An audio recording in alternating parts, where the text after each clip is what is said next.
Gönlüm ata nəsihəti istəyir. Dillərinə qurban olmay gədə. Sağ olam, səhvim istədi vəsə. Əllərinə qurban olmay gədə.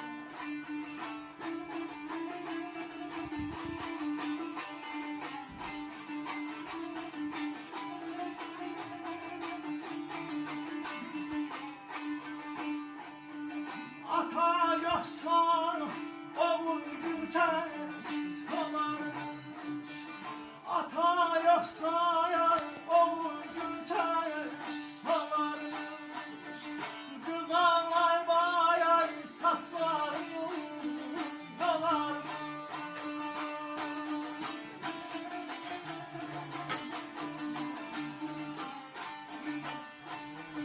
Ata ya da ata lazım olarmış. Yollarına yay kurban olum. Ay dedem ey, ay dedem ey, ay dedem ey, ay dedem.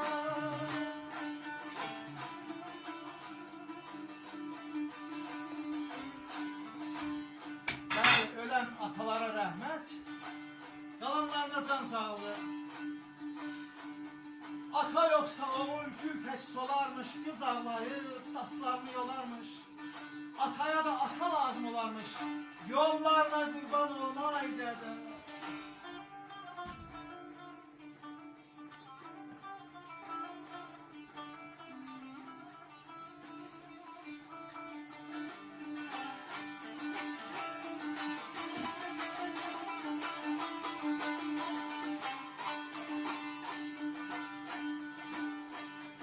Ruhum gördüm, dua ettim el açıp. Ruhum gördüm, dua ettim el açıp. Sen ne bildin ay ay paslı könlüm dil açıp.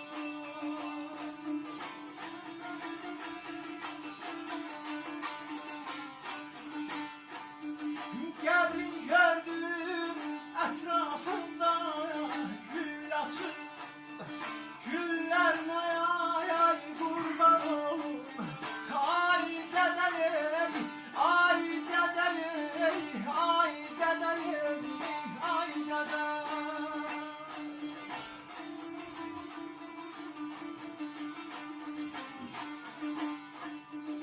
Ruhun gördüm, dua ettim el açıp. Sen ne bildin paslı çöldüm dil açıp.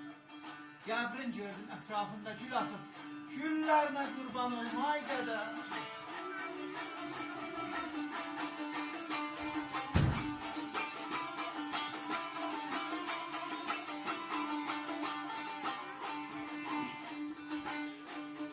Ben Bəhmənəm ay, sen yurdumda bilmədim. Qara çəkər